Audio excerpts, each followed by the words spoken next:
नमस्कार, मेरा नाम है अरुण सिंह और इस वक्त मैं एक क्रिप्टो माइनिंग फार्म में खड़ा हूं। अगर आप क्रिप्टो की दुनिया से रूबरू नहीं हैं और क्रिप्टो ब्लॉकचेन सुन के थोड़े कंफ्यूज हो जाते हैं, चिंता मत कीजिए, ये तो समझाएंगे ही। शुरुआत में फटाफट बता देता हूं ब्लॉकचेन और क्रिप्टो का क्या कनेक्शन है। तो देखिए, क्रिप्टो की जो दुनिया है उसका आधार है ब्लॉकचेन, यानी एक ऐसा पब्लिक लेजर सिस्टम जिसमें ब्लॉक्स में डेटा सेव हो रहा है और ये डिसेंट्रलाइज सिस्टम है। किसी एक शख्स का इस पर कोई हक नहीं है। दुनिया भर की जो सिस्टम्स हैं, दुनिया भर के जो उस ब्लॉकचेन के पार्टनर्स हैं वो उसे रन कर रहे हैं।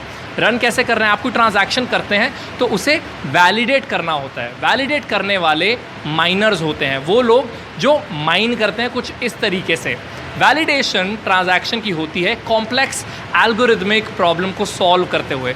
ह्यूमन ब्रेन तो कर सकता है, लेकिन जब वो प्रॉब्लम्स और कॉम्प्लेक्स होती जाती हैं तो इन तरह की मशीनों की ज़रूरत पड़ती है और इसीलिए इस तरीके का माइनिंग फार्म इंस्टॉल करना पड़ता है।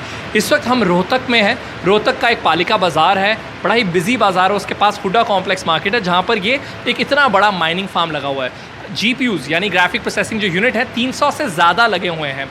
एक जो रिग है वो उसमें होता क्या क्या है वो आपको आइए क्लोजली दिखा देते हैं। तो ये हुआ मदरबोर्ड है, ये इंटरनेट का कनेक्शन यहाँ आ रहा है। पेन ड्राइव के ज़रिए ऑपरेटिंग सिस्टम जो है वो ऐड किया गया है। पीछे आप देख रहे हैं प्रोसेसर है, एक फ़ैन लगा हुआ है और ये साथ में बगल में यहाँ से पावर सप्लाई आ रही है।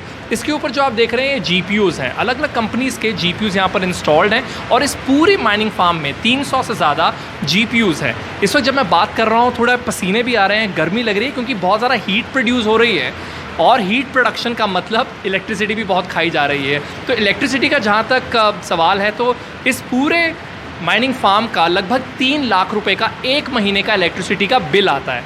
रही बात गर्मी की, तो यहाँ से ये डक्ट सिस्टम लगाया गया है, तो गर्म हवा जो है वो यहाँ से खींची जाती है और दूसरी ओर ऐसा ही एक डक्ट लगा है, वहाँ से ठंडी हवा है वो फेंकी जाती है। तो एक जिस सिस्टम में GPU हो, मदरबोर्ड हो, उसे एक रिग कहा जाता है। ढेरों रिग्स यहाँ लगे हुए हैं और यहाँ माइनिंग चल रही है एथीरियम की।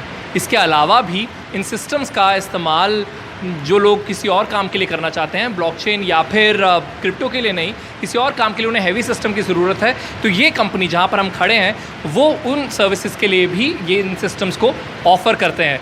वेरी क्विकली अगर प्रदीप नरवाल हमें यहाँ पर ज्वाइन कर ले, we just have like few seconds of this video left. What is your company name?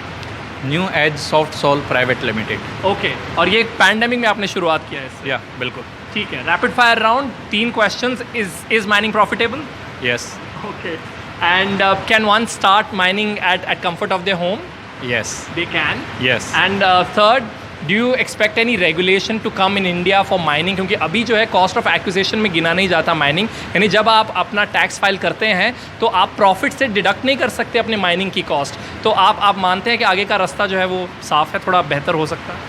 बिल्कुल बिल्कुल। So it's a yes for all 3 answers, but thank you so very much Pradeep for giving us access to get a deeper look into this mining farm, but really interesting world and interesting times ahead. With that, we've come to an end of this video with Prem Kumar. This is Arun Singh for NDTV.